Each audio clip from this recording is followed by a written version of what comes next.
Olá, pessoal, que bom que vocês estão de volta aqui com a gente. Estamos aqui no Mexeu com Você, Mexeu Comigo, nosso podcast. Estamos ainda saboreando esse nosso novo estúdio, né? Para quem não sabe, quem está chegando agora, estúdio novinho em folha, cheirando a tinta, estúdio moderníssimo. É um estúdio de vidro, né? Chique demais, câmeras moderníssimas também, vocês vão perceber pela transmissão. E a gente está aqui num ponto privilegiado do Sindicato da Saúde de São Paulo, aqui no coração da Liberdade. Que bom que é Liberdade, que bom, que nome lindo que é Liberdade, né? A gente está encravado aqui no bairro da Liberdade, no prédio do Sinsaldesp.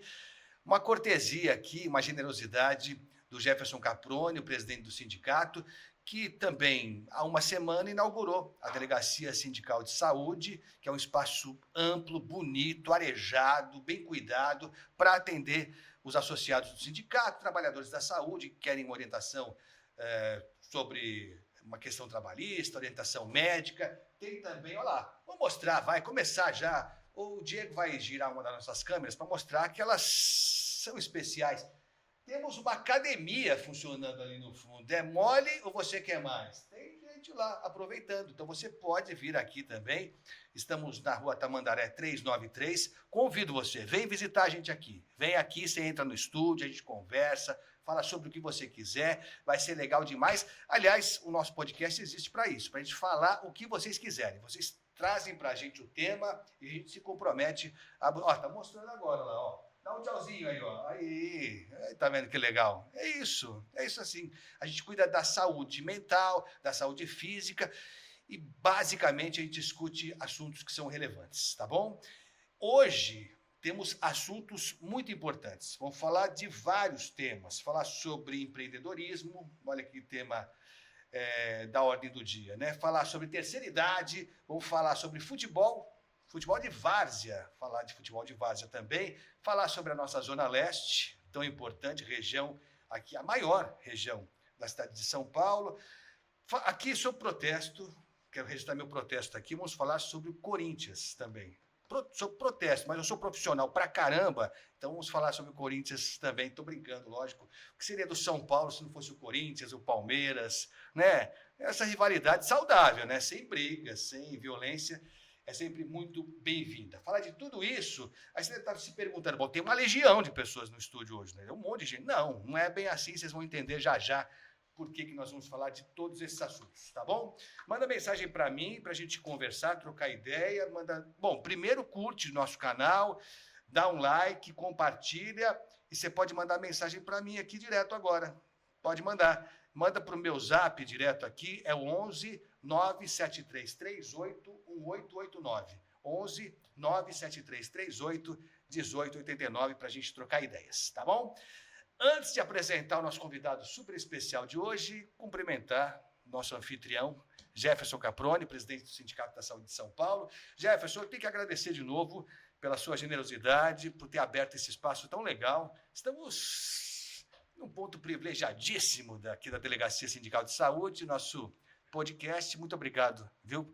De novo, e obrigado por ter vindo mais uma vez. Agostinho, eu que agradeço, mexeu com você, mexeu também comigo.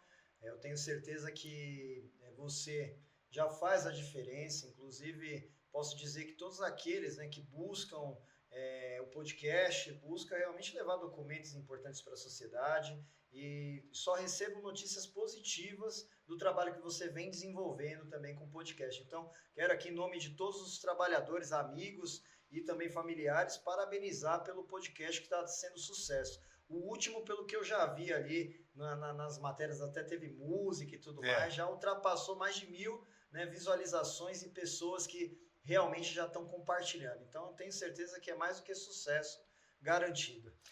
Agradeço demais, né? Lógico, desnecessário dizer, mas eu digo, isso só é possível porque a gente está num espaço tão legal. De verdade mesmo, é um sonho, falando de verdade mesmo, eu tinha tido uma experiência há um tempão de fazer algo parecido com isso na Paulista, um estúdio assim de vidro, em que as pessoas passam e observam, as pessoas têm um fascínio por isso, né? Elas querem saber como é que funciona isso. Então é muito legal a gente quebrar essa barreira também, né? Porque a imprensa não pode ser uma coisa distante, inacessível, como não pode ser a justiça, como não pode ser a política, como não pode ser o sindicato, né? Então aqui esse espaço tem esse objetivo. É ousado? É ousado. Ué, mas estamos aqui para isso também, né? Para a gente aproximar o sindicato das pessoas, o jornalismo das pessoas, a política das pessoas, né? Falar sobre tudo isso. No final das contas, falar sobre a nossa vida, né? É disso que se trata. Nosso convidado de hoje, Rodrigo de Moraes, diretor do Sindicato dos Metalúrgicos aqui de São Paulo, mas isso é só um detalhe, né, na vida dele. Eu não sei como é que ele levou tempo para vir aqui hoje, diante de tanta coisa que ele faz todos os dias. Rodrigo, obrigado pela presença aqui, é um prazer ter você aqui com a gente. Boa noite, Agostinho. Boa noite, presidente. Muito obrigado pelo espaço. Quando eu vim na inauguração, eu já liguei para o presidente no outro dia e falei, ó, você precisa me dar uma oportunidade nesse espaço aí para a gente gravar um podcast. O Agostinho é uma pessoa sensacional, sempre agradável, profissional de altíssima qualidade, então eu não perdi a chance, tá? Então, boa noite também para quem está nos assistindo. É muito importante para mim estar vindo falar um pouco da minha história com vocês aqui. E a oportunidade é essa, né? Então, a gente tem que marcar posição, interagir. Hoje a gente tem esse privilégio de ter um presidente jovem aqui no Sinsaudesp. Então, o Jefferson Caproni é uma pessoa que eu tenho uma amizade, posso até falar assim, né, Jefferson? A gente participou de alguns projetos juntos. Então, é muito importante mesmo, muito gratificante estar aqui entre amigos para bater um papo. É isso, e eu acho que a gente tem essa obrigação mesmo de mostrar para os mais jovens que as coisas são possíveis, né? Porque há uma má vontade, e não sem razão, eu acho que não sem razão, de, por exemplo, um jovem falar, vou ingressar numa carreira política. Nossa, mas aí na política, aquilo tudo, a gente sabe como é que funciona. Ah, no sindicato, né? Quantas vezes falamos sobre isso, né, Jefferson? Mas sindicatos... Eu acho que houve uma intenção deliberada dos poderosos de plantão em tentar desarticular cada um desses instrumentos, que são instrumentos da sociedade, né? Você, com a tua história periférica, a gente vai falar um pouco sobre isso, que, aliás, é uma história de muita gente, é do Jefferson também, né? De pessoas que tinham tudo para falar, bom, não vou chegar nunca, né? Nem vou tentar. E acho que querem isso mesmo, querem que você não tente, que você não tente, que eu não tente, porque aí são sempre os mesmos, né? São sempre os mesmos. Então eu queria que você falasse um pouco. Bom, primeiro é o seguinte, eu estava conversando com o Rodrigo e lembrei que eu sou torneiro mecânico. Acreditem se quiser. Sou torneiro mecânico. Exatamente. Essa notícia é nova aqui. Furo de reportagem. Não, mas é aquela coisa da criança da periferia, né? Que não sabe o que vai fazer, não tem tantas oportunidades, e fala assim, vou fazer um curso técnico para tirar um emprego. Era assim que minha mãe falava. Você já tira um serviço, né? E aí você vai e fala, bom, vou ser torneiro mecânico. E gostei demais, nunca exerci, mas convivi com pessoas que trabalharam, e algumas trabalham ainda nessa área, que é uma área difícil. Perigosa, mas que trouxe muita coisa boa. Esse país chegou até onde chegou com tropeços muito pela sua categoria, né? A base de toda a sociedade são os trabalhadores, né? Se você pegar quem socorre, quem atende no hospital, os trabalhadores. Quem recolhe o lixo, quem limpa as casas, quem constrói as máquinas, os computadores, os microfones, né, as câmeras de TV, essa coisa toda são os trabalhadores. Então, a base de toda e qualquer sociedade moderna que prospera é a classe trabalhadora, a classe operária. E eu fiquei feliz quando soube que você estudou, não efetivou na função, né? Mas que você sabe o que é na cabeça de um garoto que quer uma oportunidade, porque normalmente, né, numa época não tão distante, era muito mais importante ter uma carteira assinada na periferia do que ter um boletim cheio de nota 10, porque na visão dos pais, avós, ó, se você está trabalhando, você tem dignidade. Agora, essa coisa de ser doutor, isso aí não é para nós, não. Então, os nossos avós, os pais até, eles tinham essa limitação, porque é igual você falou no início da fala, Agostinho. Era implantado que a gente não podia ocupar outros espaços. Eu acredito que a gente está quebrando esses paradigmas, eu fico muito feliz com isso. É isso. Não, e assim, ter a carteira assinada era um orgulho, né? E a gente aprendia que tinha que ficar na empresa por mais tempo que você puder. Era assim, era um sinal de um bom profissional. Né? Se você saísse rapidinho e tal, sujou a carteira. Olha a expressão, né? Sujou a carteira. Era isso, não era, Jefferson? É isso mesmo. Primeiro, agradecer também aqui, é uma grata surpresa ter o Rodrigo aqui. O Rodrigo falou de juventude, mas na verdade, contando um segredo aqui para vocês, eu conheci o Rodrigo, que é do movimento sindical, né, uma referência para mim. E antes de imaginar nos meus plantões, eu já conhecia essa fera aqui. Foi através dele que me incentivou também a poder lutar e defender os outros profissionais da minha área da saúde, ainda quando eu era só um membro da enfermagem, um membro do conselho de enfermagem. Então, quando houve a possibilidade de disputar uma eleição, eu via e nunca falei isso para você, em você é o espelho de luta, porque falam que o movimento sindical é dos antigos, né? E não podemos apagar a história, mas são os jovens que valorizam a história, e você é uma dessas pessoas. E eu nunca falei isso, então, em primeira mão, dizer que você foi minha referência da juventude no movimento sindical. Já posso ir embora? Pode gravar. Eu já encerraria a carreira agora. Encerra em alta, né? Já encerra em alta. Sensacional. Obrigado, Jefferson. Não, mas é assim, e a gente fala, com vocês dois, e estou falando aqui porque é o que eu sinto de verdade, você fala assim, se você cruzar, você não fala, não, ele é um sindicalista, porque a gente tem preconceito. Criaram na gente o preconceito, não é isso? Você não tem cara de sindicalista. Como se tivesse cara de sindicalista, né? Como que o sindicalista ele tinha que ter um... mas eu levo de boa, viu? Agora, você tem cara de jogador de futebol. Então, tá vendo? Você tem cara. Não tem joelho, né, pra isso. Nenhum dos dois mais. Conta essa história aí. Então, eu jogo futebol desde os 6 anos de idade, time da escolinha do bairro, comecinho da década de 80, aquela coisa Zico, né, aquela coisa toda. Meu pai santista me levava na Vila Belmiro, até um dia que eu fui assistir o jogo do Corinthians, mas eu vou contar isso. Mas esse aí é o pai que erra, né? É o pai que não zela pela educação do filho. Eu sou a evolução da espécie alvinegra, eu falo para ele. Aí ele fala, não, é que nós santistas somos selecionados. Santista não é qualquer um, não. Então eu joguei futebol a minha vida toda. Tentei em vários clubes, teste no São Paulo, teste no Palmeiras, no Corinthians e tal. Jogava em que posição? Eu sou meio campista. É o cérebro do chamado time. Ponta de lança, aquele meia que chega para fazer o gol na área. Que Tá. Agora, com os joelhos baleados, eu tô mais na frente, esperando a bola chegar. Só na banheira lá. Eu alimentei esse sonho. E eu tinha certeza que eu seria jogador de futebol. Mas jogava bem. eu era um bom jogador. Tá. Muito bom jogador. E aí, eu joguei futebol, era muito criativo, né? Era aquele jogador diferente mesmo, até os 13, 14 anos. Eu comecei a jogar com os adultos, e jogo de adulto, sabe como que é, né, Agostinho? Na primeira o cara não vem no garoto, deixa, mas aí o garoto faz um gol, faz 2, os caras falam, ih... Aí eu comecei a tomar umas porradas. Aí meus amigos, Rodrigo, pra você não se machucar, domina e solta, domina e solta. E eu fui ficando meio preguiçoso. Domina e solta, domina e toca. Foi podando um pouco a minha criatividade. Então, hoje eu enxergo isso, na época eu não enxergava. Mas eu tive oportunidades, meu pai, nas limitações que ele tinha, me deu muita oportunidade, me incentivou muito. E eu cheguei a jogar até os 19 anos, que na minha época se profissionalizava a partir dos 20, a não ser que fosse um fora da curva mesmo. E eu joguei Campeonato Baiano em 99, fui vice-campeão baiano de futsal, e fiquei em 6º lugar no Campeonato de Futebol de Campo, no Campeonato Baiano Sub-20. Joguei pelo Camaçari da Bahia. Então, um beijo pro pessoal de Camaçari. Tem um amigo meu lá, o Flávio Matos, que é favorito a vencer as eleições lá na cidade, que jogamos junto lá no Camaçari. Um beijo para Dilma Mendes, que foi minha treinadora, uma das pioneiras no futebol feminino no Brasil. Então, um beijo, Dilma. Você é uma referência para mim, não só no esporte, como na vida. Você é um ser humano sensacional. Tudo que a Dilma põe a mão, prospera. Foi eleita a melhor treinadora de futsal do mundo o ano passado, a Dilma Mendes, baiana. As histórias dela são maravilhosas, enfim. E aí eu tive uma lesão no meu joelho direito. Voltei para tratar em São Paulo. Quando eu fiz os exames, tinha constatado a ruptura do ligamento cruzado. Essa lesão era terrível. Isso foi em que ano? 99. Aí eu voltei e tal. Aí minha mãe, em crise no casamento com meu pai, eu não sabia, tal, quando eu cheguei, estava separando. Aí eu fui fazer o diagnóstico, você rompeu o ligamento do joelho, você vai operar, se você fizer tudo direitinho, de 8 a 10 meses você volta a jogar futebol. Aí aconteceu aquele problema no relacionamento dos meus pais, se separaram, aí eu fui com a minha mãe. E ali eu falei, sabe de uma coisa? Eu já rodei tanto, fiquei tanto tempo fora de casa correndo atrás desse sonho, eu vou dar uma atenção aqui em casa, vou arrumar um emprego e tal. Aí essa parte é do futebol, né?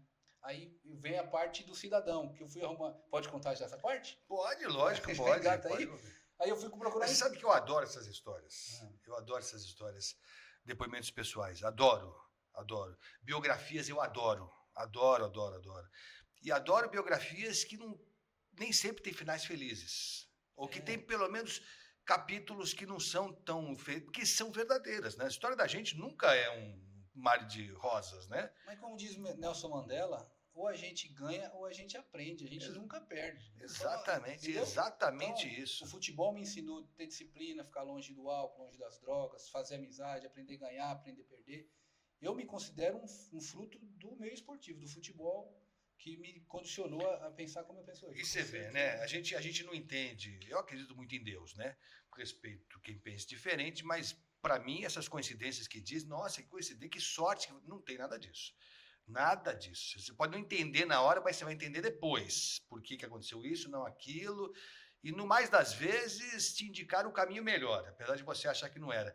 O Jefferson tem uma história que é bem bacana também, né? Porque a escolha dele para abraçar a carreira dele, né? De um homem que defende a saúde, a vida e tal, lutador. Tem uns momentos tortuosos aí de sofrimento também, né, Jefferson? Tem diversas questões, assim, ouvindo o Rodrigo aqui, a gente entende porque você é forte, porque você superou e hoje amadureceu também na vida. Não é só o futebol, mas as suas decisões. No momento que você tem um conflito, uma situação na tua casa que me chama muita atenção, você toma escolhas que eram para sobrevivência também familiar. Então eu entendo que isso nos torna melhor, né? Isso é incrível. E a minha vida também, né? Desde do meu nascimento, meu pai foi metalúrgico, né? No Embu das Artes, teve um problema, infelizmente, morreu. Eu tinha 1 ano e 8 meses, era da Simpal, e infelizmente na época ele faleceu. Minha família era muito preconceituosa com a questão de gênero, minha mãe é baiana, minha mãe perdeu a mãe dela com 11 anos, ficou órfã realmente ali, né, em geral, e ela teve que sobreviver no meio de todo mundo. Foi para a FEBEM quando eu tinha 1 ano e 8 meses, ela teve um problema porque ela não tinha ninguém aqui, ela já era menor ainda, e aí fomos morar na rua, porque depois uma pessoa adota ela, a gente vive uma condição de situação de rua, fomos morar 8 meses no Largo da Batata, e aí com essa situação toda, o que renova ela foi ser atendente de enfermagem. Aí quando eu achei que eu ia para tecnologia, lá para os meus 14 para 15 anos, eu tive uma trombose venosa profunda, era para ter sido amputada a minha perna, eu descubro na enfermagem depois de 1 ano e meio que eu fui curado, que era para ter sido amputada ela, que eu tinha que entrar na enfermagem. Aí eu fiz. Você escolheu entrar na enfermagem por causa disso. Exato. Até arrepia a história, né? E aí entrei na enfermagem pensando realmente na gratidão de quem cuidou de mim, na gratidão de quem me acolheu, e eu entendendo que eu podia ser uma pessoa melhor se eu entrasse também na enfermagem. Sensacional, cara. Aí Isso aí dá um filme, hein? Foi incrível. E aí eu falei, caramba. E aí a gente, por mais que é de humanas e não de exatas, né? Porque eu entendo que sindicalismo não é exatas também, porque você tem que lidar com número, com acordos, convenções, é uma ciência incrível. Mas eu nunca imaginei estar aqui hoje podendo fazer melhor por aquele que cuida. E eu entendo que hoje o nosso caminho está sendo esse, por pessoas que estão lá. Precisa ter gente igual a gente. Né? E essa tua trajetória é vocacional, cara. O que aconteceu com a tua vida e onde você está hoje, se não é Papai do Céu, eu não consigo explicar outra coisa. Não, e forja, né? Forja uma pessoa, né? Forja a alma da pessoa, o caráter da pessoa. Você não sai igual, né? Você não sai igual. E eu acho que a gente tem uma visão curta e a história ela é demorada mesmo, né? A evolução das coisas, ela tem o seu tempo. A gente precisa de pessoas ocupando cargos importantes que tenham vivido, sentido na pele as dificuldades que o povo sente. Não adianta você achar, com todo respeito, que alguém que não passou por dificuldade financeira, teve sempre tudo do bom e do melhor, estudou na melhor escola, teve o tratamento mais adequado, tá tudo certo, ok, estamos no capitalismo, né? Eu lamento profundamente, mas é isso, essa é a nossa realidade. Agora é diferente, né, Jefferson, de alguém que sentiu na pele. Quem sentiu na pele, você não precisa contar. Você viu, ninguém precisa te contar, você não precisa ler, você sentiu, né? Você estava lá, né? E é o que a gente fala, né? As nossas histórias se confundem. E muitas das vezes não é pelo amor, é pela dor que nós tivemos, que a gente superou, viveu, e não é para contar história triste, é para ser melhor na vida. O Eduardo Marinho, ele fala que a facilidade fragiliza, é a dificuldade que fortalece. Se você supera as dificuldades, você se forja, você consegue enfrentar qualquer parada que vier pela frente. E eu acredito muito nessa frase, nesse pensamento, né, que ele difunde. Eu acredito que é isso mesmo. É a dificuldade que faz a gente forte. E vocês viram um exemplo, né? Vocês viram um exemplo, querendo ou não querendo, vocês viram um exemplo. Eu sempre conto, eu tive experiências como jornalista impressionantes, marcantes mesmo, de estar em lugares que eu falei que eu nunca imaginei que estaria. que me permitiram entender como é que funciona a cabeça de uma criança da periferia, né? Então, quando a gente diz assim, fica escandalizado, que uma criança da periferia eventualmente tenha como ídolo, como objetivo de vida, né? Como alguém a ser seguido, um criminoso, um chefe de uma facção criminosa, e isso acontece. Eu lamento informar para você. Infelizmente, Você né? pode se escandalizar com isso e achar que a vida é diferente e se esconder embaixo da cama. Não tem nenhum problema. Mas a vida como ela é isso. Nós temos uma legião de jovens que, por falta de opção, se espelham em pessoas que têm o crime como atividade, né? Então, quando vocês surgem, conseguem escapar dessas armadilhas da vida e viram isso que vocês viram um exemplo do bem. Então, eu queria que você falasse um pouco como é que é, porque você é nascido e criado na Vila Curuçá, Isso. Zona Leste, Zona somos Leste. nós. Fica lá entre Guaianazes, São Miguel e Itaquera. Fica ali no Triângulo das Bermudas, lá da Zona Leste. Então, eu sou nascido e criado num bairro periférico, então eu estou lá até hoje. E essa armadilha ainda existe na periferia. Porque eu costumo dizer que eu fui criado para ser esperto, não foi para ser inteligente. Eu acredito que o Diego merece dar zoom nessa história, porque essa história tem que chegar nas pessoas que também... Eu acredito que tu tem um propósito, viu, Rodrigo?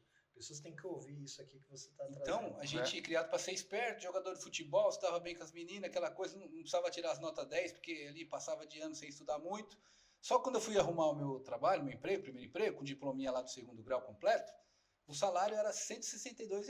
Eu falei, não, moça, isso aí é muito pouco. Ela falou, não, você não estudou? Eu falei, não, eu estudei, aí o meu diploma 2º grau concluído. Ela falou, não, para pagar melhor que isso tem que fazer uma faculdade. Eu falei, como é que é? Não, mas ninguém me explicou, disseram que eu nunca ia passar na porta da faculdade, quanto mais entrar e estudar, fazer um curso.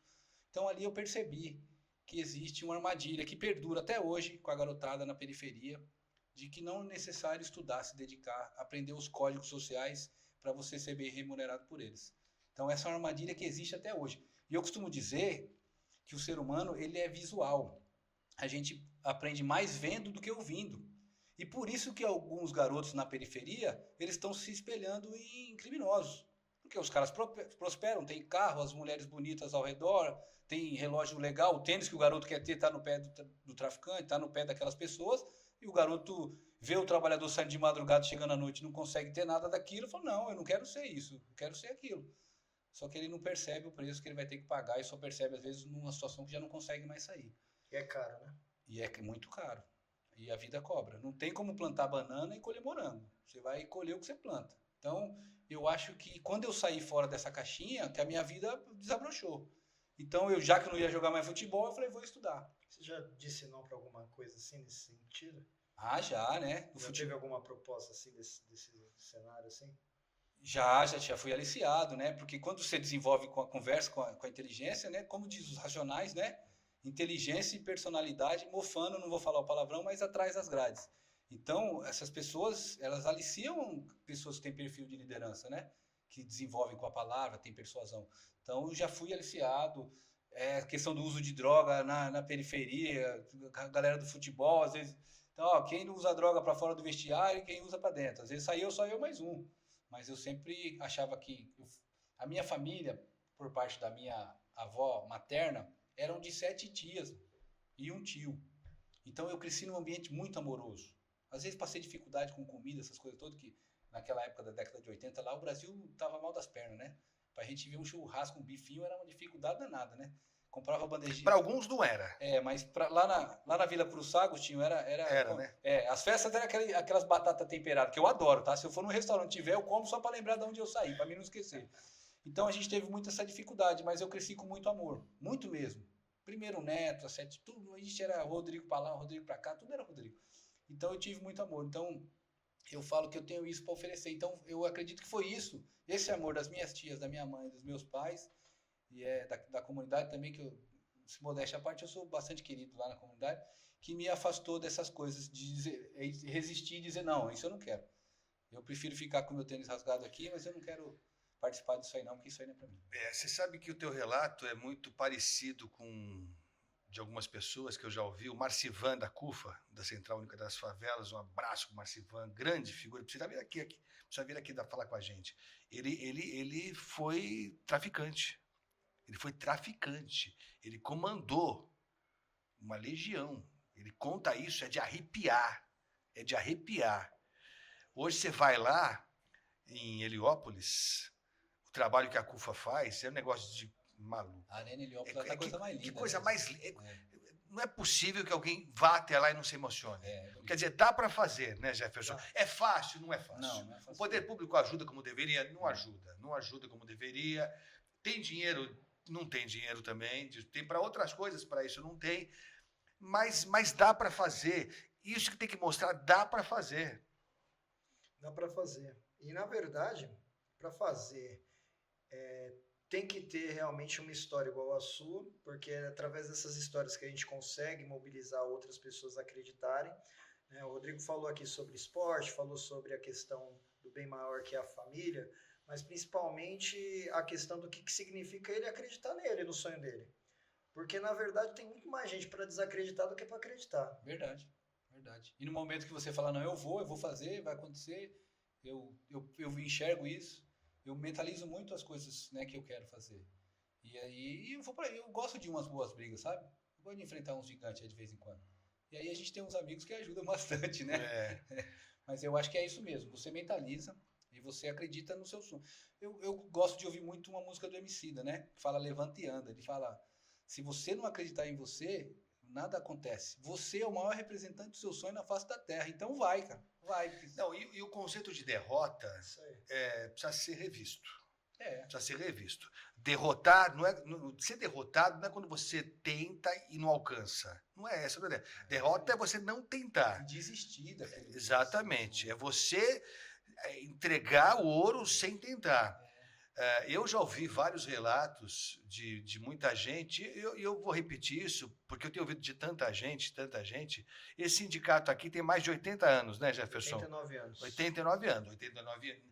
Poucas coisas duram 89 anos, né? Então você fala, puxa, deve ter um trabalho, né, prestado à sociedade, 89. Só que não. Lamentavelmente não. Então, assim, durante muito tempo, esse sindicato era um elefante branco, que era usado para qualquer outra coisa, menos para fazer o que ele se propõe a fazer, que é preservar vidas, que é atender o trabalhador, que é tornar o profissional da saúde capacitado e em condições de trabalhar adequadamente para ele prestar um bom serviço para o cidadão. Porque, afinal das contas, é só isso que interessa, né? É você, na tua área, fazendo o teu serviço bem feito para melhorar a vida do teu vizinho, do teu amigo, das pessoas com quem a gente convive, né? E o Jefferson a mesma coisa. Exatamente. Então, Jefferson, se você fosse se mirar no exemplo anterior aqui, nas dificuldades que você sabia que ia enfrentar e enfrenta ainda, você nem tentava, né? Aliás, você teve conselhos vários de pessoas que gostam de você, não é que a pessoa não gosta. Gosta. Não vai porque é roubada, né? Não, com certeza. E é através, na verdade, do não que a gente vai buscar o sim. O Rodrigo é uma pessoa jovem, né? E assim, jovem no olhar da sociedade. Mas ninguém vê as marcas do passado, do que viveu, para chegar onde está chegando. E para chegar onde está chegando num entendimento coletivo, porque daqui a gente não leva nada. Essa vida, minha mãe fala que a gente só deixa algo. E se for para deixar algo, que deixa algo melhor para a sociedade. Então, eu entendo que hoje a gente está aqui, é um sonho que se tornou realidade. Realizar algo que fique para alguém, não é para nós. Então, eu entendo que hoje, né, o sindicato é um sindicato de utilidade pública, que nós, enquanto trabalhadores, temos que valorizar o co-irmão sindical. Então, hoje, esse sindicato que era de porta fechada, que não recebia ninguém, hoje tem que receber. Mas mais que receber, é atender melhor para a gente aprender, porque eu estou aprendendo todos os dias. Né? E é na bagagem do Rodrigo que eu vou aprender melhor, é na bagagem do Marcos que eu vou atender melhor, mas é nessa bagagem da vida que a gente vai melhorar a vida do outro. Porque dizem que na política tem vontade política e não tem vontade política. Então é o que eu falei, né? Se a gente tiver que liderar algo, que a gente faça da melhor forma possível, porque energia vai gastar para fazer e para não fazer. E o Rodrigo, na verdade, eu estou sempre destacando o Rodrigo, por quê? Porque é uma pessoa que eu tenho como uma referência, mas que a vida, né, me deu de presente, mas para algumas pessoas, talvez, não é de bom grado. Por quê? Porque ele faz a diferença. E a política que nós vemos no nosso cenário não quer a gente que faça.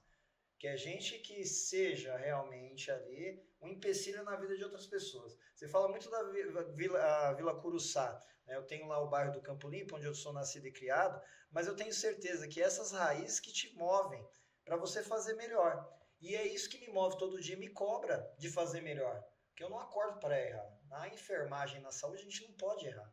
Então, na vida social, eu também aprendi que eu não posso errar.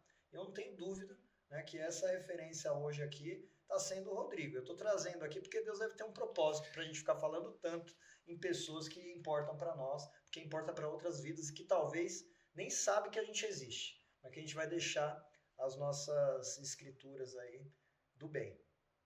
Ouvir isso de uma pessoa que tem uma trajetória, uma história de vida como a tua, Jefferson, é gratificante, né? A gente é amigo, né? O carinho e a admiração é recíproca.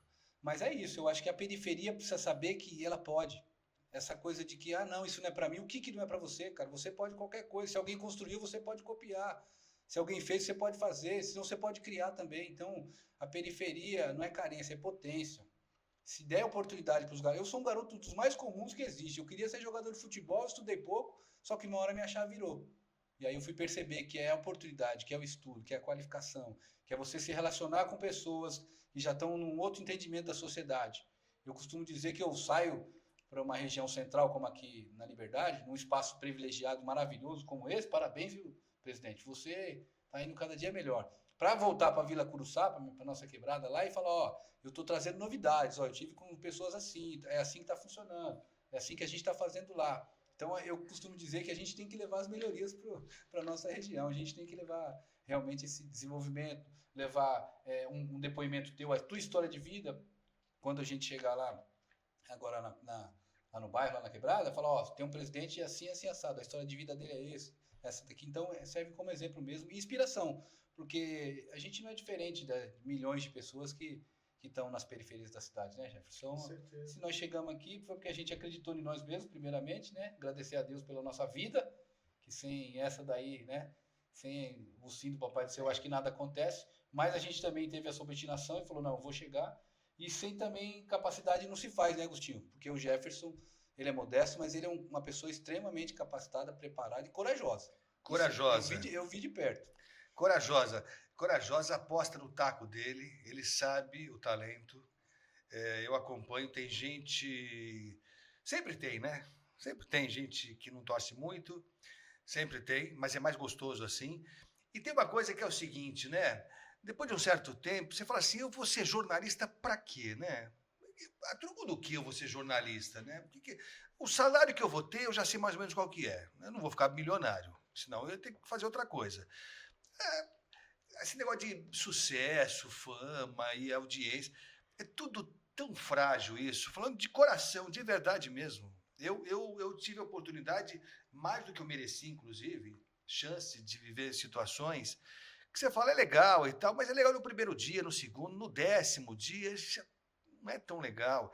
O que vale, eu falo isso de boca cheia, é você descobrir o seu talento, a sua competência, porque a gente tem alguma competência, tem os gênios, né? Que gênio está fora, eu não sou gênio, então sei que vou ter que ralar bastante.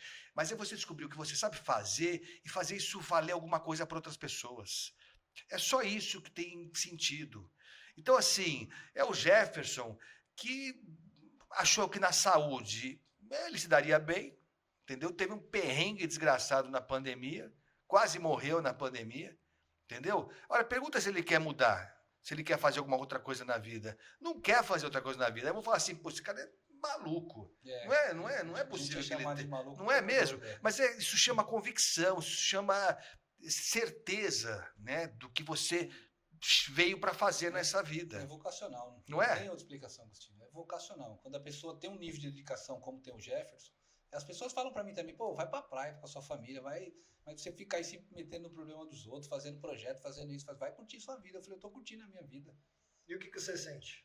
Quando eu vejo um depoimento de uma senhora que estava se sentindo isolada, sentindo descartada pela sociedade, fazer os cursos lá no nosso projeto e falar, isso aqui, eu tô me sentindo viva de novo, isso aí não tem dinheiro que paga. Não tem noção do que Nós temos uma prova disso, porque você tem um dos 1000 projetos que você tem, A gente tem alguns, né? Você tem vários, né? Tem vários. Um é para o pessoal da terceira idade, né? Para pessoas, para senhoras principalmente. E a gente sabe, o Jefferson sabe muito bem disso. A pandemia trouxe muitos estragos, né, para a cabeça das pessoas. Foi um momento difícil. Difícil. Os idosos têm problemas no nosso país, né? A falta de atenção, de estrutura, de condições adequadas para que eles vivam com a gente em sociedade, né? Vão no cinema. Não tem isso, é muito difícil. Né? Já não tem dinheiro, não tem condições, acesso a lugares difíceis, né? Então, quando você encontra uma forma simples de tudo, é um ovo de Colombo. Temos aí cadê? Pega lá. Conta pra gente o que é a ideia que você teve para tentar resgatar. Acho que resgate não é forte de falar, né? Resgatar vidas de pessoas que estavam se sentindo abandonadas, largadas, né? Observando a minha mãe, as minhas tias, as idosas lá do bairro que me viram crescer, eu percebi que elas estavam ficando assim, isoladas, sem ter o que fazer, ali, desocupadas. E aí eu conheci uma professora de artesanato e eu falei, vamos fazer um projeto para idosas, fazer pintura em pano de prato? Mas nunca pintaram. Não, a gente ensina, é fácil de aprender, não é difícil não. Tal. Então a gente montou esse projeto através do movimento Zona Leste Somos Nós. Porque pasmem vocês. O nome é esse do projeto? O projeto Zona Leste Somos Nós é um projeto mais amplo. A gente começou certificando as instituições que não tinham documentação. Se quiser tirar aqui, sentir a textura da arte das mulheres, essa coisa toda. Então, o que a gente fez? A gente fundou um movimento que regularizava a documentação das entidades que não tinham documento, Agostinho e Caproni. E aí... Entidade como? Assim, os times de futebol que não tem documento, a gente regularizou. A igreja que estava com o documento lá, a gente regularizou. A associação de bairro lá que não tinha, o clube das mães que não tinha documento, a gente regularizou. Por quê? Porque o documento é a certidão de nascimento. Sem o documento, você não chega no órgão público, Agostinho, para reivindicar uma estrutura, a limpeza do espaço lá, esse tipo de coisa. Então, o movimento Nós Somos Nós, ele nasce como um movimento para fortalecer as instituições de bairro, lá da comunidade. Não contente com isso, a gente faz o projeto piloto do curso de artesanato, que já está no 3º módulo, formando mais ou menos 40 idosos, né, como artistas. E também, não contente, a gente formou um blog de notícias chamado Zona Leste Somos Nós, que aí já é obra do Marcos Alves, né, jornalista conceituado, meu amigo. Então, a gente expandiu e virou realmente um trabalho sério, um trabalho bonito, tá muito bem feito lá o nosso blog. Convido as pessoas que estão nos assistindo para... Aliás, tem um site aqui, né? Você tem um site, não tem? O site é para um projeto de 2024 agora, né? Mas ele fala sobre o meu Vamos trabalho. Ver se a gente consegue colocar aqui, só para o pessoal saber. Olha lá como eu tô bonitão, Jeff. Aí, Só minha mãe que me achava bonito, mas eu acho que... Tem fotógrafo bom nessa terra, né? Tem uns caras aí, ó. Tem uns caras que faz milagre, ó. Não faz? Aí eu tava mais garotinho ainda, não tava usando bigode ainda, mas tem uma biografia aí, meu pai. É rodrigodemorais.com, né? Isso. rodrigodemorais.com. Aí você consegue acompanhar os meus trabalhos lá, que eu, além do trabalho com os Zona Leste Somos Nós, eu tenho um trabalho no futebol associativo lá do Corinthians. Aí tem o TBT, um trabalho sindical que eu faço, né? Que eu sou diretor dos Metalúrgicos de São Paulo, do Sindicato Metalúrgicos, desde 2012. Esse é o Parque São Lourenço, é campanha salarial. Foi em 2015. Eu tinha 30 empresas metalúrgicas no Parque Industrial. Eu saía convocando todo mundo. Vai ter assembleia de campanha salarial hoje, com o carro do som, e juntava todo mundo. A gente passava a pauta lá. Então aí tem alguns depoimentos, então a galera que acredita no nosso trabalho. E o Marcos Alves... com certeza. Hoje, com certeza. O seu depoimento aí é questão de honra, presidente. E você tem, essa ligação com o esporte desde sempre, né? Isso é paixão. Não é? E você tem um trabalho com futebol de várzea. Eu sou cornetarista, eu falo. Né? Eu sou comentarista esportivo no canal Várzea ao Vivo. Inclusive, saindo daqui, eu vou fazer uma final de campeonato ali na Vila Matilde. Qual é o clássico hoje? Hoje o clássico é Forte Abraço... Esqueci o nome do outro time, Cleber. Me lembra aí, por favor, senão eles vão... senão eu vou perder. É melhor nem ir pra lá. É melhor nem ir, né? Mas é um torneio... Que torneio é esse? Eu descobri que o futsal... Eu tenho paixão por futebol, mas eu não sabia dessa informação. Fiquei sabendo agora. O futsal é o esporte mais praticado do mundo, Agostinho. E não é olímpico. O futsal é uma tribo enorme, só que ele é praticado em locais fechados, então ele não tem o mesmo glamour que o campo. Não é olímpico. Não é olímpico, o futsal.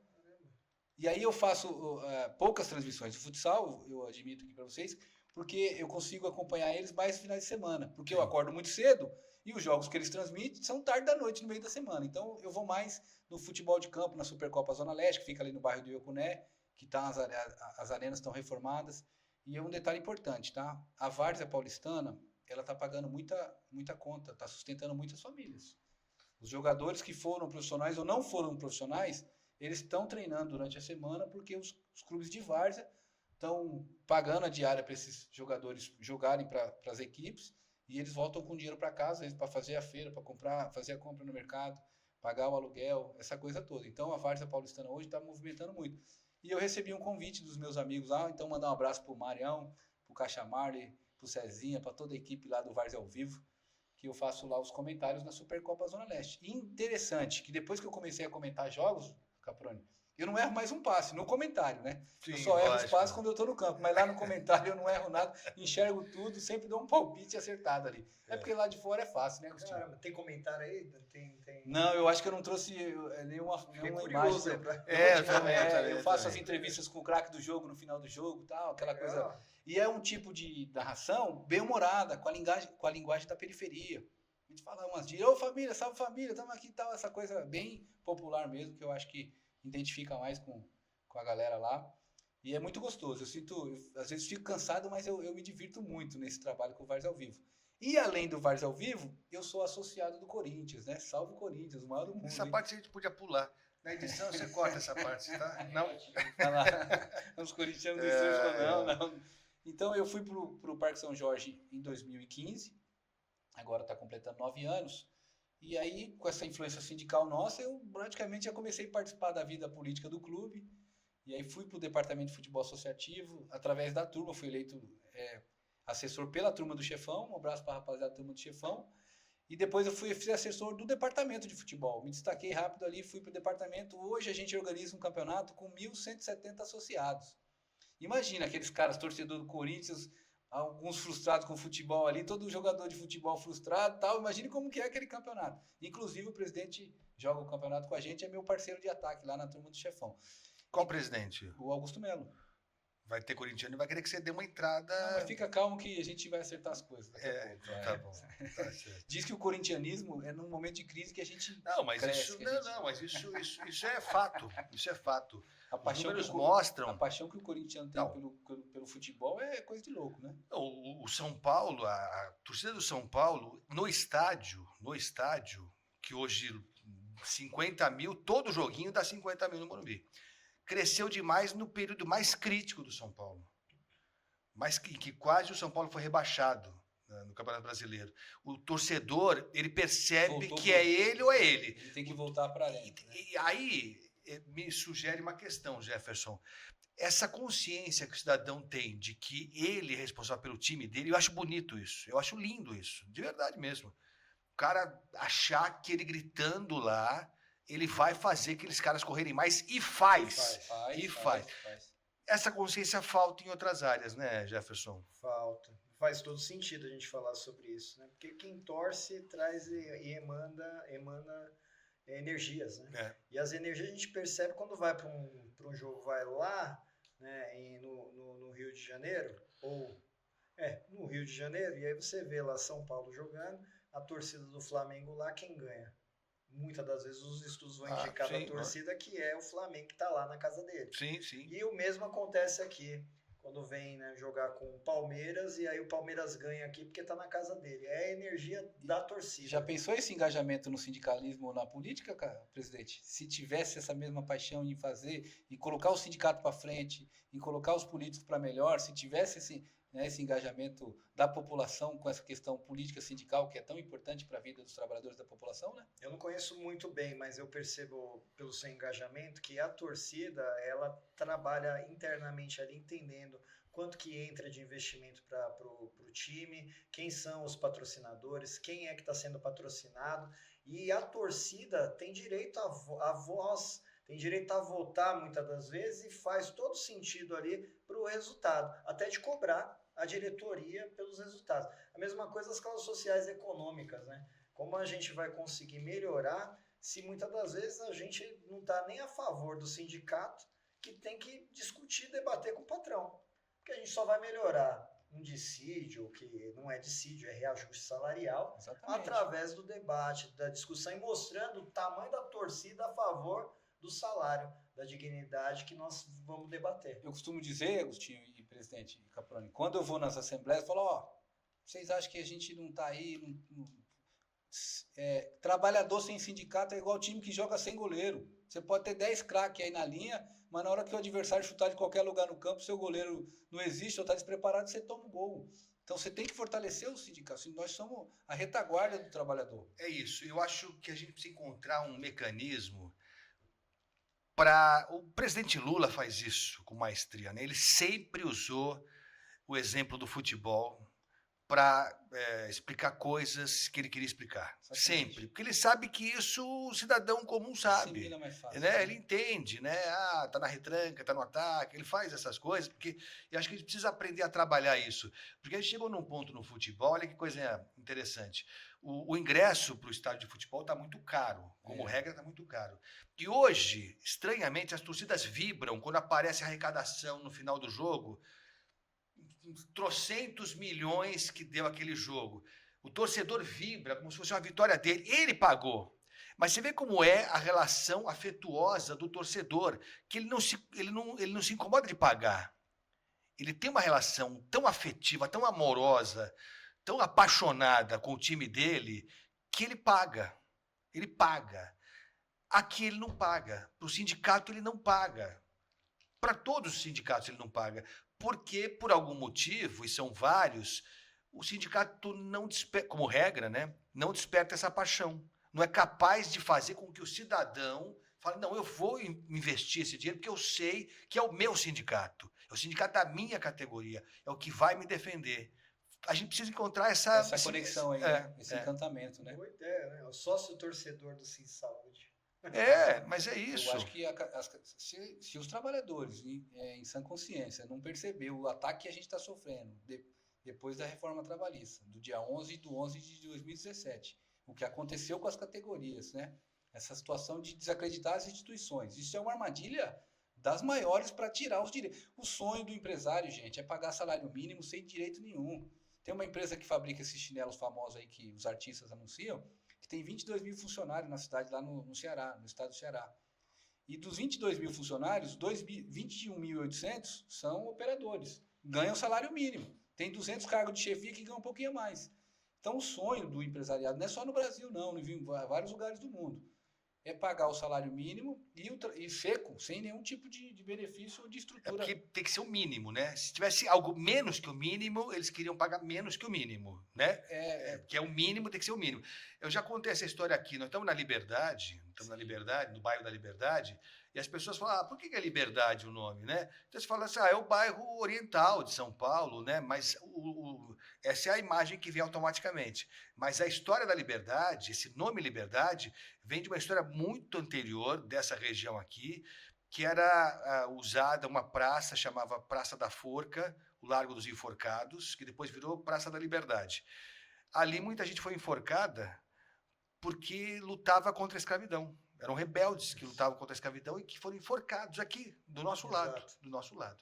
E aí, por essas mágicas da vida, vira bairro da Liberdade, que concentra um sem número mesmo, não é exagero, de sindicatos que brigam contra a escravidão. Porque a nossa briga hoje aqui é por melhor salário?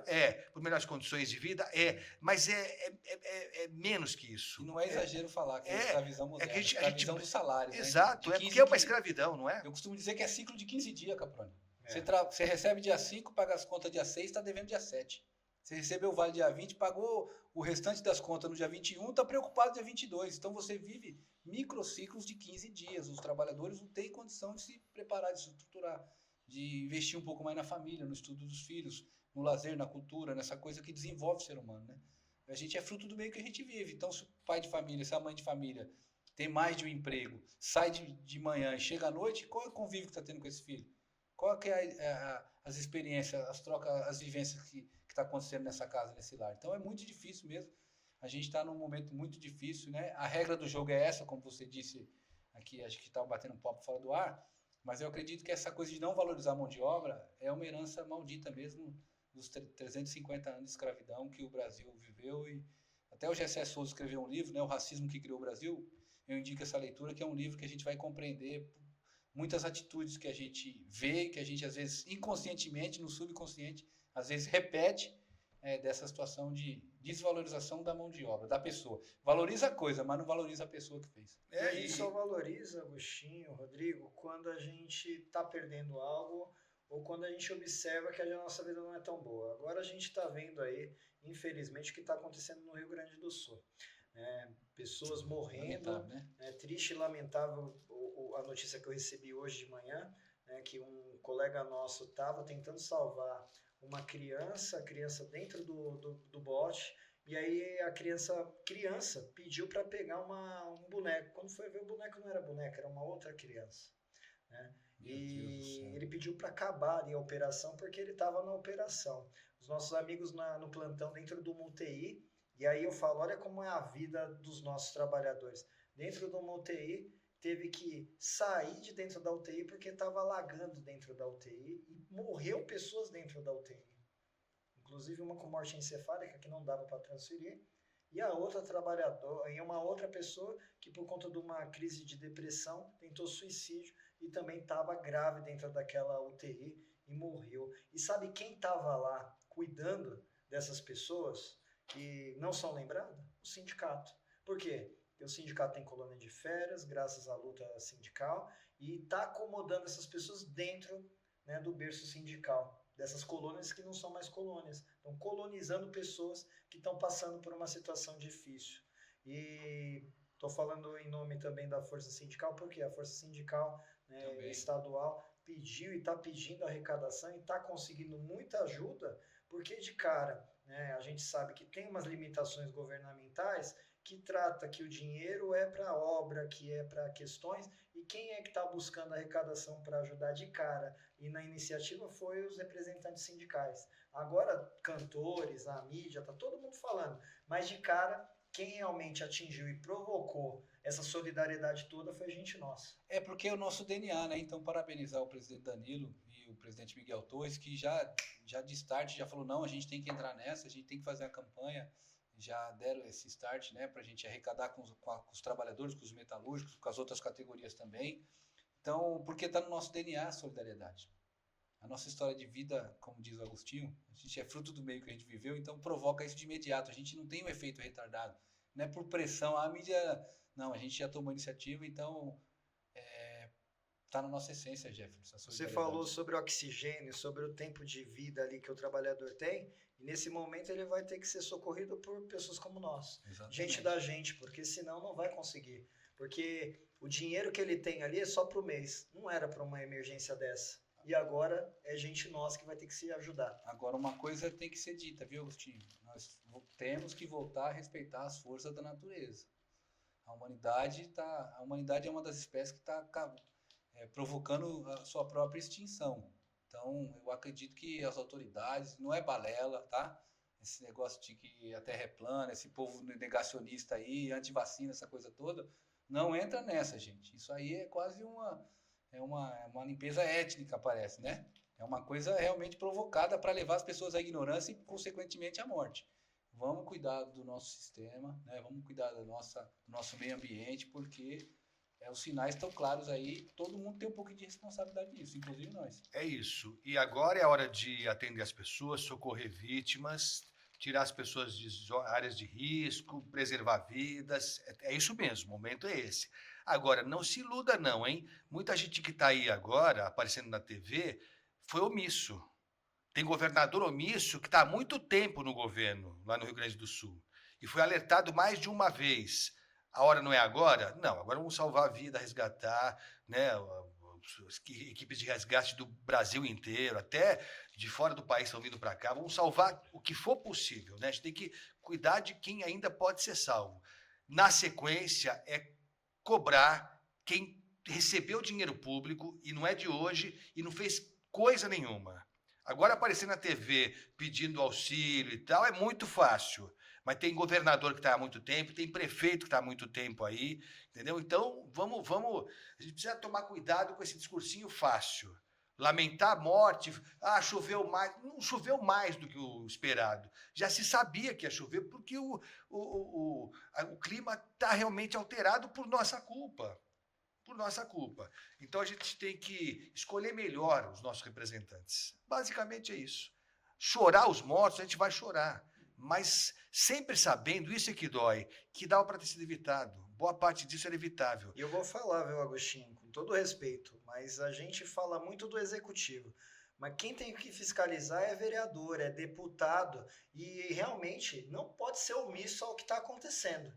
E a gente vê, né, aqueles que deveriam estar fiscalizando também, que falam que são zeladores do município, que não estão zelando, Rodrigo. Não estão zelando bem, né? Porque a função básica do vereador é fiscalizar o prefeito, ver se ele está aplicando os recursos que estão destinados de forma correta e legislar no município, certo? E cuidar da comunidade, que o vereador é a pessoa que está lá no bairro, está mais perto, sabe se aquele rio enche, se não enche, aquele córrego, se precisa de uma obra ali, e eles não estão fazendo, né? Porque foca só no executivo, né? Quem é o prefeito, quem é o governador, quem é o presidente, e o Brasil tem um problema crônico, porque as câmaras municipais, assembleias legislativas, Câmara Federal, Senado, a elite domina de um jeito tal qual que a população da periferia, da classe média para baixo, está aí, ó, amassando barro, e somos nós que somos base da sociedade, né? O conhecimento é libertador, mas eu vejo até hoje que se perguntar para qualquer um quem você votou para vereador, para deputado, as pessoas não sabem, porque ficam tão preocupados só em quem governa, mas aquele que você pega o santinho no chão, talvez é ele que está matando a nossa sociedade. Desculpa falar num podcast sobre isso, mas muito me envergonha pessoas que não têm um estudo que o Rodrigo tem, que eu tenho, tal, porque a gente vai buscar. Se eu não sei, eu vou aprender. Mas essas pessoas deveriam ter batido na porta bem antes também sobre a situação, né, do saneamento básico, as questões que envolvem esgoto. E se nós estamos passando isso porque vários engenheiros, vereadores de plantão não fizeram a sua lição de casa. O povo acha que o Brasil é um país pobre. Ó, o Brasil não é um país pobre. O Brasil é um país rico de uma grande parcela da população de pobres. Nós somos a nona economia do mundo. Com todos os boicotes que fazem contra nós aqui na América do Sul, essa coisa toda, a economia brasileira é uma das maiores do mundo. Então a gente tem recurso. Ele só é mal administrado, mal aplicado. Tá? Então a gente tem que cobrar lá na ponta mesmo. Lá no bairro, lá o vereador lá ele vai aparecer aí para pedir voto. Pega ele, faz um plano de bairro lá decente, faz as reuniões, faz ele assinar um termo de compromisso. Né? Você fala, você se compromete com essa pauta aqui? Eu me comprometo. Então, empurra ele para frente também, que às vezes se compromete e não cumpre. E as pessoas me perguntam agora, Jefferson, o que você vai fazer com o que está acontecendo lá no Rio Grande do Sul? Né? Queria ter governança para isso, né? Mas a gente sabe que existe hierarquia para defender. Sim. E a defesa civil, na verdade, vem através dos recursos públicos, certo? Então, na verdade, enquanto sindicato, a gente é solidário, apoia, estamos deixando à disposição, né, enquanto Miguel Torres, que é força sindical, está fazendo aí uma defesa. Hoje eu vi até um vídeo falando sobre isso, mas a gente não pode isentar aqueles que deveriam estar fazendo. Então, na verdade, né, nós não fomos eleitos para essa posição, mas mesmo assim a gente está apoiando, está lutando, está defendendo, inclusive colocando à disposição os nossos espaços. Mas nesse momento eu tenho que mais uma vez debater sobre essa questão, porque tem gente que acha que eu, Rodrigo, é vereador. Eu recebo demanda de muita gente achando que eu tenho mandato. Falo, calma, gente, eu consigo até a página 2, porque eu não tenho a caneta na mão, eu sou um sindicalista. Não tem ainda, né? Não tem ainda, né? Eu acredito que quem trabalha uma hora... A vida não se... Você não é escolhido. Na verdade, você não escolhe, você é escolhido. Chega uma hora que o bairro, a comunidade, a nossa periferia vai ter que colocar gente nossa. Sabe por quê, Agostinho? A maioria das pessoas prefere os engravatados, que fala que esse daí não precisa, que fala que esse daí vem de cima. Só que esses que vêm de cima não estão fazendo nada por nós. Sinceramente, tem até isenção de imposto. Os nossos que realmente passam o dia a dia, quando você vai voltar lá para a tua comunidade, que é esses que realmente te valorizam até a página 2 também, que tem que valorizar, reconhecer o teu papel de verdade, porque é você que cola lá, você que está lá. Parece que o Jefferson está morando lá na Curuçá, porque é o que eu escuto falar, não vem pedir voto para ninguém não, ou a gente vota em você ou não quer votar em ninguém. Falo, não, ou é isso ou a gente não quer, Rodrigo, não vem com outra pessoa aqui não. Falou, mas eu não posso ser sozinho, eu tenho que ter apoio de vocês. Se vocês criarem um clima, um ambiente... Esse é o momento. Você está analisando, como é que está essa... Eu recebi um convite, né? É. O Solidariedade me convidou, eu fui candidato a vereador em 2020 com a bancada trabalhista, que eu tive a honra de ter a companhia do Jefferson Caproni, do Paulão, que é secretário-geral da Alimentação, da Isabel Kraus, que é do Sindicato dos Comerciários, esqueci de alguém? Não, né? E do Canuto, como esqueci do Celso Canuto? O Canuto, que era vice-presidente na oportunidade dos eletricitários. E o Chicão, que é o presidente lá, dos eletricitários, foi o padrinho desse projeto, porque ele entendia que tinha que ser uma coisa coletiva. O movimento sindical ali sendo atacado, e ele falou, é nesses momentos que a gente tem que montar uma base coletiva ali para resistir a esse ataque que a gente está sofrendo. Só que foi a campanha do Covid, cara, era deselegante visitar as pessoas. Sim. E como o movimento sindical saiu atrasado na questão das mídias sociais, ainda está patinando um pouco, você vê o tanto tempo que demorou, o Jefferson teve que assumir a presidência para a gente ter uma qualidade de um programa, uma estrutura como essa aqui, que é sensacional, viu, gente? Quem não conhece, quem é da categoria, não conhece, vem aqui no sindicato, o seu sindicato preparou um espaço exclusivo, muito bem assessorado, muito bem construído para você fazer suas tarefas, tem as salas de reuniões aqui, não é isso? Tem academia, tem o podcast, então, você que é da categoria e não conhece ainda, vem conhecer porque foi feito para você. Então, se você não for eleito, a gente vai contratar você. Porra. Para fazer nossa publicidade aqui, nossa propaganda, não, né? Mas é uma propaganda verídica. Eu sei que eu fiquei babando aqui no dia da inauguração. É. Eu já queria ter sentado aqui aquele dia. Falou, calma, eu vou trazer você em outro momento. Me mandou mensagem falando que estava à disposição. Eu falei, o melhor momento é agora. Lógico. Com essa qualidade aqui de vida, de bagagem, teria que vir mesmo. É lógico. Então a gente participou do projeto junto, a gente surpreendeu, né? Porque esses garotos aí não vão conseguir e tal, mas os mais velhos deram suporte. Só que tinha outras situações que impediram que a gente... Tem um amigo meu, jornalista, que por acaso está aqui, que disse, você perdeu a eleição por um voto. Eu falei, que um voto? Eu tive 5 mil, precisava de 10. Ele falou, então, seu besta, se cada pessoa que votou em você, que é 5 mil, cada um arrumasse mais um, você tinha os 10 mil que você precisava, você tinha trabalhado 4 anos pela população. Aí eu falei, não deixa de fazer sentido. Não é que tem uma lógica aí nessa conta aí? Até porque toda vez quando alguém passa na rua, eu acredito que fala assim, eu votei em você. Não fala nós votamos, a minha família votou. Tem que falar em nós, né? Porque o problema teu é do outro, né? Mas eu acredito que esse é o caminho, né? Tem que ter gente nossa. Eu tenho certeza que você está preocupado até em dar a notícia, porque é uma grande responsabilidade sair. Não é fácil sair, porque tem que sair com apoio. E se sai para um desafio desse, é muito duro para você enquanto pessoa, porque pessoas também acreditam e torcem também contra. E as pessoas que torcem contra é aquelas que talvez já estão lá. Então, torcendo contra é contra nós, população. E às vezes não só torce também, né? Boicota, tem Exato. Político. Como eu sou do futebol, né?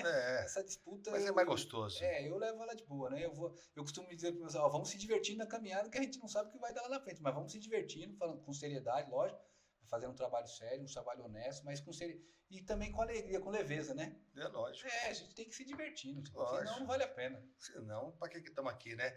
E você volta para confirmar, então, se você... Recebi o convite, estou consultando as bases, que eu fiz uma plenária na Vila Curuçá e eu também tenho um trabalho lá no Jardim Lapena. Eu tô achando que você vai sair, não sei, eu tive uma premonição aqui. Você tem essas coisas aí? Eu tenho, o seu sentido. E eu vou fazer uma plenária no Jardim Lapena, que também é um bairro que eu atuo há mais de 15 anos, para consultar a população que se vale a pena a gente aceitar o convite. Aí eu volto aqui em primeira mão para explicar para vocês como é que foi. Meu velho, obrigado, viu? Muito legal te conhecer, Rodrigo. Gente boníssima. Você percebe, né? Você percebe no primeiro contato. É gente não é? da gente. Não é? Precisamos de gente assim. A honra é toda minha, Agostinho. Obrigado de coração. Pela TV, né, os seus trabalhos, principalmente na TV Bandeirantes, na Band, mas agora pessoalmente aqui, São Paulino, né? Ninguém é perfeito, eu né? conto a história de que eu fiquei no São Paulo 6 meses. O Pita era o treinador, camisa 10. Pita? Nossa senhora, aí jogou demais o Pita. Aí tinha uma viagem para a Holanda, só ia 18 jogadores, não ia 22, que naquela época para economizar uma grana, né? Sim. Era sub-15. Aí na vaga que eu ia foi o Júlio Batista. Aí quando o Júlio Batista fez aqueles gols lá na Espanha lá e ganhou Copa América fazendo gol na final e tudo, eu falei, o Pita tava certo, viu? Eu acho que ele escolheu bem. Aí o teu assessor falou assim, tá vendo, é para você estar lá, não falou isso também não? Não. Não, ninguém falou. Quando o Júlio Batista fez o gol na final da Copa América contra a Argentina, todo mundo falou, o Pita sabe das coisas, gente. Mas aí o sindicalismo ganhou um reforço, né? Exatamente, é isso. Não tenho dúvida que seria você, porque você realmente é dedicado. e tem compromisso. Mas quem ganhou, na verdade, nesse perde-ganha da vida, foi os trabalhadores. Onde você está, Deus abençoou para estar lá, para nos representar. Essa história, só um minutinho, que eu ia treinando na Portuguesa em 92 e eu ia no banco traseiro da Kombi lá cochilando, porque meu pai saía de casa às 4h30 da manhã, eu só entrava no treino às 8. Então nesse intervalo eu levava um cobertorzinho, São Paulo ali, década de 90, uma friaca danada em junho, eu ia lá no banco traseiro da Com quantos Kombi. anos isso? Com 12. 12 anos. Aí meu pai Pra parava... treinar na Lusa. Na Portuguesa. Tá. Técnico Cristal, lá o Seuzinho era o coordenador técnico, o Denner, o Zinho? Chico. O Seuzinho não era o Zinho, esse Zinho, não era o Zinho. era um português lá. E a equipe sub-20 da Portuguesa era o Denner, o Tico, o Bentinho, aquela geração. Caramba, só Aí craque. Só craque. Eu via aqueles caras treinar, eu ficava louco. Aí eu ia lá no banco traseiro, cochilando, Agostinho e presidente, e pessoal que tá em casa, e eu ouvia as assembleias, Agostinho.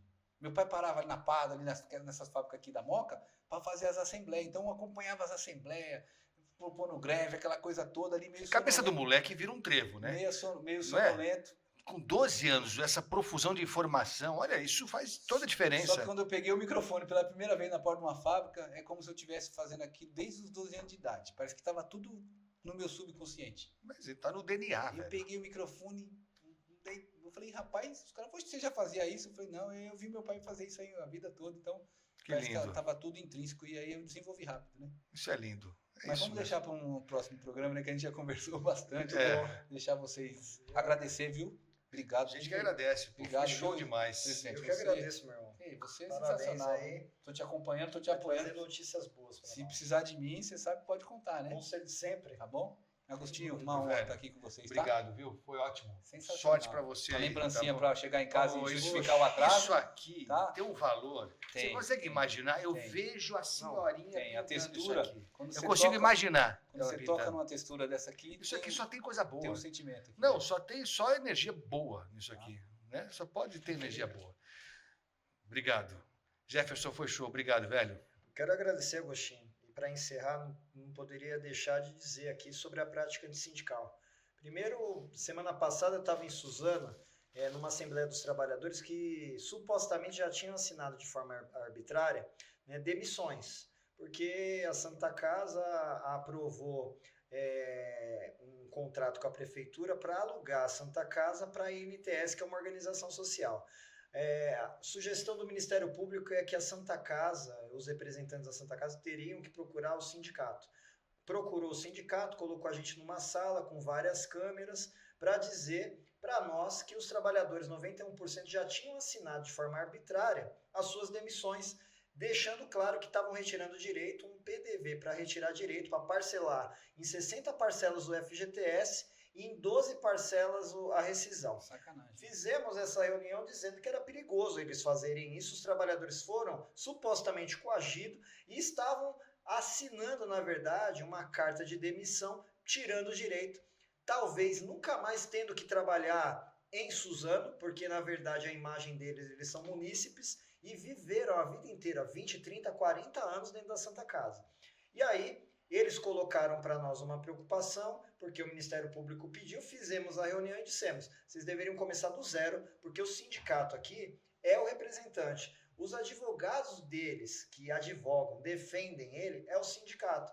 Mas como vocês não fizeram isso, há uma chance de fazer uma assembleia com os trabalhadores para determinar o que significou isso, porque vocês estão dizendo que é dinheiro que vocês não têm, que vocês têm que reestruturar a Santa Casa, está tudo certo.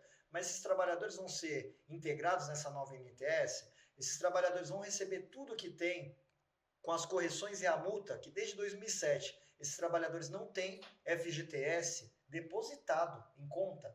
E aí eles colocaram para nós que era para a gente levar para uma assembleia, que eles iam dar cesta básica na quantidade do seguro-desemprego, que iam pagar a rescisão à vista, que foi a notícia que chegou para nós no dia da assembleia, e que iam rever a questão do FGTS. Só que quando chegamos na assembleia, Rodrigo, os trabalhadores noticiaram que foram coagidos, que já estavam sendo demitidos, que muitos até que estavam sobre a questão de doenças ocupacionais estavam sendo demitidos, inclusive gestantes, etc., no meio dessas instabilidades. Achamos grave, inclusive falaram que ali não era só o período, era mais de 10, 15 anos sem FGTS depositado, e esses trabalhadores estavam ali à mercê. E aí a gente colocou na Assembleia o entendimento e a proposta da Prefeitura e da Santa Casa, que a Prefeitura parece que está responsável, e eles colocaram para nós que não iam aprovar.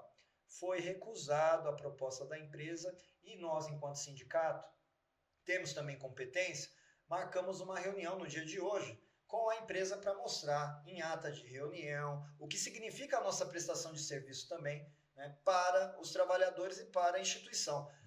Saíram daqui hoje com o entendimento que iam levar a proposta, acabei de receber a notícia que realmente estão tentando indeferir no Ministério Público, na Justiça, o entendimento da nossa Assembleia, dizendo que nós não poderíamos ter feito a Assembleia do jeito que foi feito com os trabalhadores.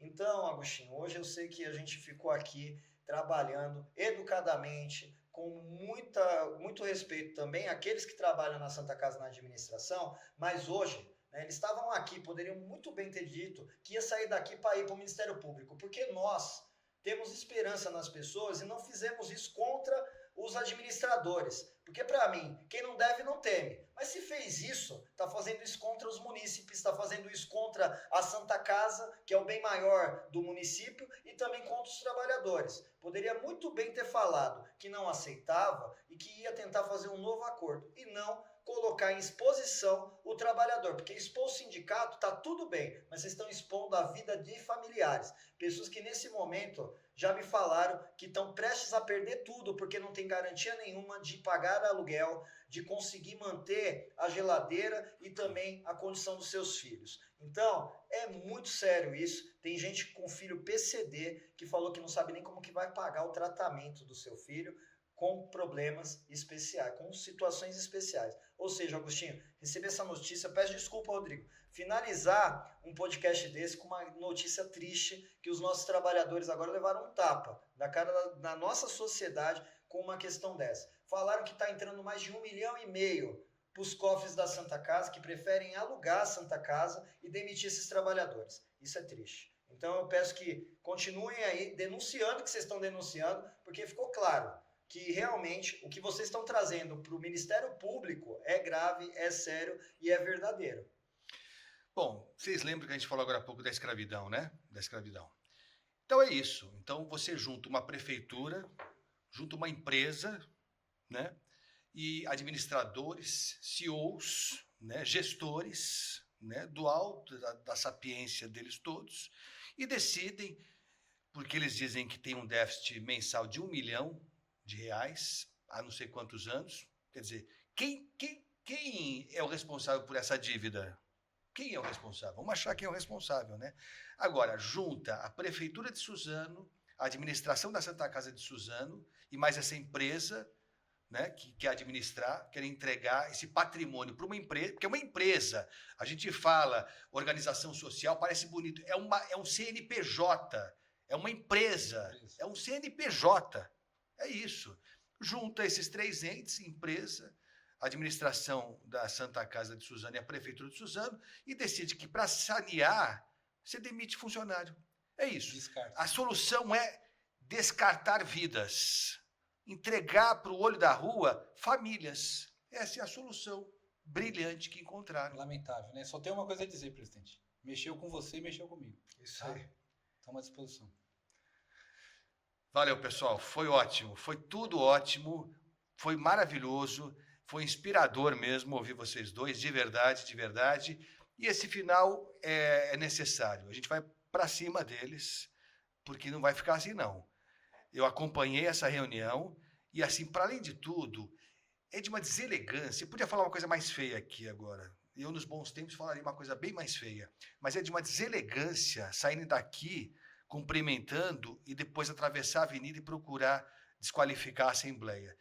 Isso é gente desqualificada. Não estou falando como administrador, como advogado, é como ser humano. É ser humano desqualificado. E eu quero distância de gente assim. Valeu, pessoal. A gente se encontra em breve. Até a próxima.